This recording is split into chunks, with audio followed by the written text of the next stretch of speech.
these are my personal thoughts and feelings of the book From Here to Eternity by A.L. Jackson. Now, I already posted my review, which was spoiler free. This will have spoilers, and I'm gonna like nitpick everything and kind of go through what my feelings about it was and all that kind of stuff. Okay, so in case you haven't read it, I would stop now, go read it, and then come back. It's definitely a book that I would give a read, okay, especially if you like romantic suspense, small town, or MC romances. I am a fan of A.L. Jackson's style of writing. I've read her Redemption Hills series, which I really enjoyed. Now, at the beginning of this book, River meets Charlie when Charlie comes into a shop. He's a tattoo artist and gets a really emotional tattoo done. I believe it was like In Grief We Live, I believe, on her inside upper arm, which I thought was so sweet. You know, and when she gets there, Trent is there, which is the male main character of the first book of her Redemption Hills series. Now, you do not need to read that other series to understand this book, okay? Don't think that you do, because you don't. But it's still nice to see some of the characters from that series, you know, because these guys in this series knew Trent and Judd from their past when they were in that MC. Now, even though they're no longer in a motorcycle club together, it is still all the fun stuff I like to see whenever I read an MC romance. So, for me, this definitely qualifies as that. Now, there's like an instant attraction for Trent. Charlie, on the other hand, in the first few chapters, she seemed like she was kind of scared of him, which was, like, I understood due to her past. You know, she has a lot of past trauma. She was in a very toxic relationship, if you want to call it that. It was really relationship by blackmail, but, you know, and, I can get why she's scared of him. You know, her ex was, a sadist, I believe is the word for that. Yeah, sadism. He was a sadist and, you know, messed her up so horribly, like, and that's the only type of experience she has, which was so sad to see and so sad to read about. I like the way that A.L. Jackson writes her flashback chapters, because it's like, it's in third person. Now, I normally don't like third person, but I really liked the way she writes her third person. It's easier for me to follow, and it gives me like breaks between, like, it's a whole bunch of flashback chapters. It's like, so you can slowly see what's happening. Now, it did keep me on the edge of my seat, although I did see the big plot twist at the end coming, mostly because the way that she wrote River and Nolan, which is the little boy, how she wrote their relationship.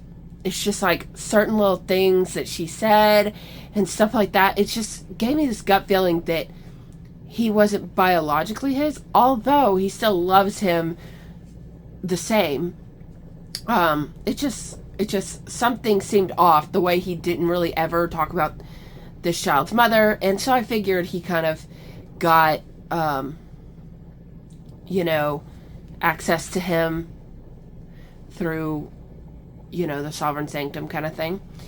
Now that we're on the topic of Sovereign Sanctum, I understand why they market it as a secret society, but there wasn't much in it of that, which I didn't have a problem with, because I could take it or leave it for secret society. But if I was somebody who was picking this up because I liked secret society, I would be very disappointed, and I would probably knock off a couple stars because of that. But, you know, I just felt like, because for me, secret society, I have to prepare myself for it, because most of the time it's difficult for me to handle. But I did like all the motorcycle type the motorcycle type stuff, like the found family and all that stuff, you know. And I enjoyed all of that stuff. And I liked the explicit scene, obviously, with the motorcycle, especially because they had like just confessed their feelings, like how they loved each other, and then there came this motorcycle scene, and it was just so beautiful and everything like that.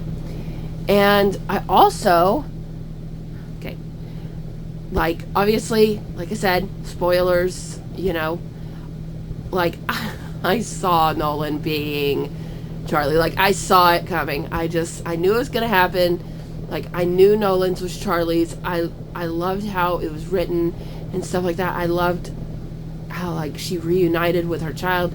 Like, what really, like, I was like, wouldn't it be crazy? Like, at the very beginning when I first started reading it and we first met Nolan, I said to myself, I was like, wouldn't it be crazy if that's really her son? But I'm like, but no, like, but at that point, they didn't say how she was a blonde yet, and they didn't really go in depth yet.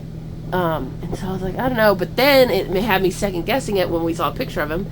But, you know, little kids, their hair color can change, you know. And so then I was like, man, I don't know. And then the whole birthmark scene where she sees like the little birthmark on her arm.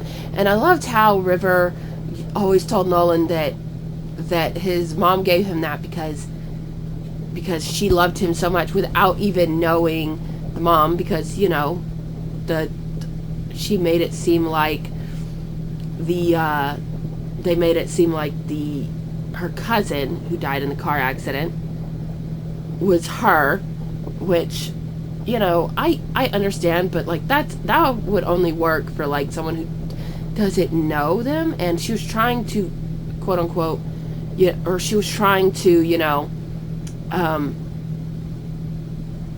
be a diversion. So from far off, they look similar, but when they're close up, you know, it's just ridiculous. And on top of everything else, like I said, you know, I did really like this book. Okay, it was just, when I compare it to her other books, it was a little bit of a letdown. Now, I like her writing so much, and it always keeps me guessing. I almost never see the twist coming, ever. Like, I get close, but never fully guess it, you know. But this one, it was just so obvious. I'm in the middle of reading the second book right now, so I haven't gotten to the twist yet. Let me see what percentage I'm in. I'm 62% in, so I'll probably finish that tonight. But, you know, I really liked it, you know. But I just felt like it could have been better. And like I said, for like a lot of it, I was like, what is River's problem? Like you can't expect someone to give you all of their trust and for you not to trust them in return. And I understand he thinks he's a bad guy, okay? And yes, he's done some things that are questionable, okay? But at the end of the day, he has saved countless and countless of women and children who were in awful situations that the police and other people wouldn't help, okay? And, you know, that's something that I can never fault him on, okay? Like, those are my favorite types of mailman characters personally.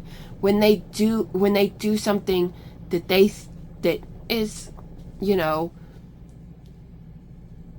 everyday society wrong, okay, yes, you know, erasing people or however you want to say,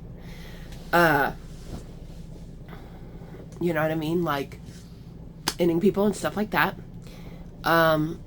Yes, it's bad, and if we met him in real life, we'd be like, okay, but in the protection of women and especially children, is it really that bad? Like, I don't know, those are my favorite kind of characters. Like, when I think morally great, this is what I think of. And I also liked how protective he was of Charlie. And I liked how, even though she didn't want to admit what was happening, like, didn't want to talk about, the scars on her back and stuff, I liked how he